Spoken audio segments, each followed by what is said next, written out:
नमस्कार। आज हम BA third year drawing and painting के थ्योरी पेपर फर्स्ट में श्री कृपाल सिंह शेखावत जी के बारे में,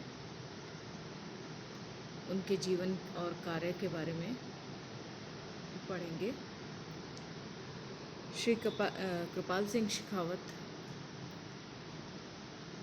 1922 में राजस्थान के शेखावटी क्षेत्र में जन्मे। भारतीय सामाजिक कला के वर्तमान अध्याय में राजस्थान के प्रथम श्रेणी के चित्रकारों में कृपाल सिंह जी का नाम सर्वप्रथम आता है, जिन्हें चाहे आज परंपरावादी कलाकार हों या आधुनिक विचारधारा के रचनाकार, सभी इनकी कला के प्रति श्रद्धा और समर्पण को मानते हैं और आदर्श देखते हैं। आपने अपनी कला शिक्षा शांति निकेतन बंगाल से प्राप्त की और जापान जाकर इस क्षेत्र में उच्च शिक्षण प्राप्त किया। अपनी कला यात्रा में विश्व के प्रमुख कला तीर्थों का भ्रमण कर चुके श्री शेखावत के चित्रों में न केवल भारतीय अपितु विश्व भर की कलाओं का ज्ञान और अनुभव दृष्टिगोचर होता है।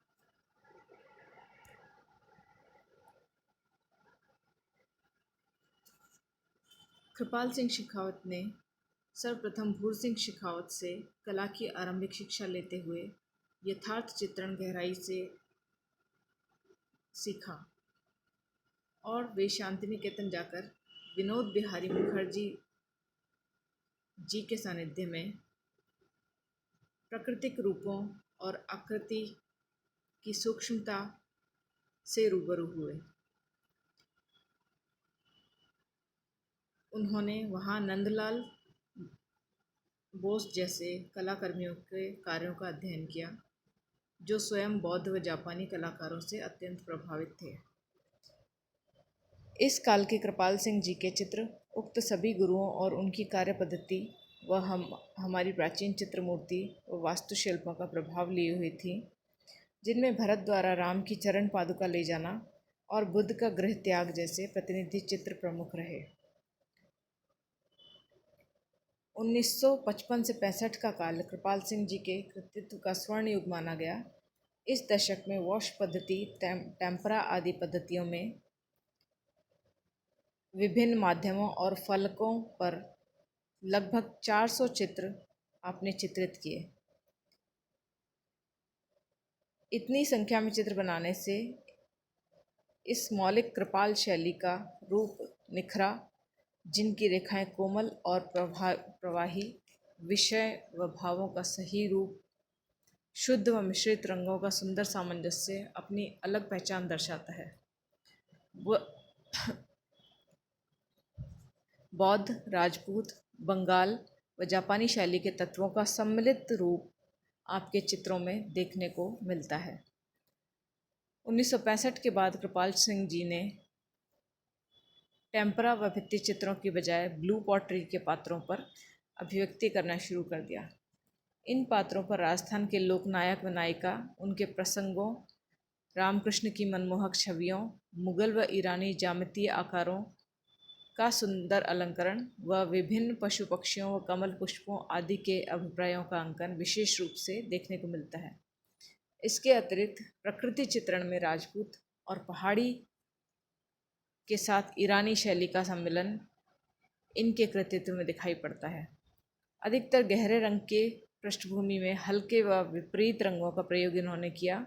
मालवा व मेवाड़ शैली की भांति मुख्य आकृति के पृष्ठभागों में लाल, हरा और भूरे रंगों का प्रयोग तथा आकृतियों के चेहरे व भाव भंगिमाएँ अभ्रंश शैली से प्रभावित दिखाई पड़ती हैं। कृपाल जी के कलात्मक व्यक्तित्व में एक बात विशेष महत्व की थी कि इनकी किसी भी कृति के सृजन से पूर्व ये उसके विषय और महत्व का गहनता से अध्ययन करते थे। उसके ऐतिहासिक व सांस्कृतिक पहलू को भी सम्मिलित करते थे। वे चित्रों की घटना से संबंधित श्लोक और विवरण सुंदर लिपि में अंकित करते रहे।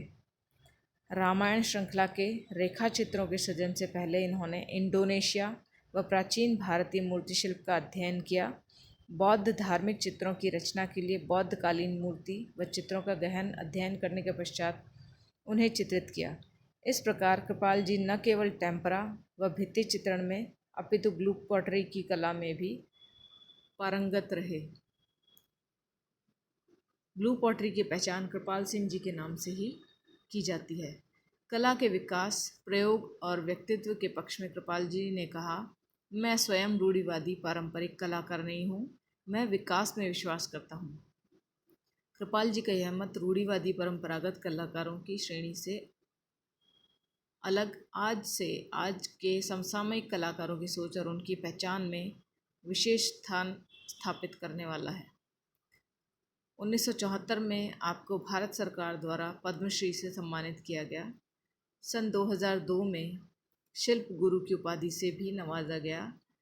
15 फरवरी 2008 को जयपुर में आपका निधन हो गया। धन्यवाद।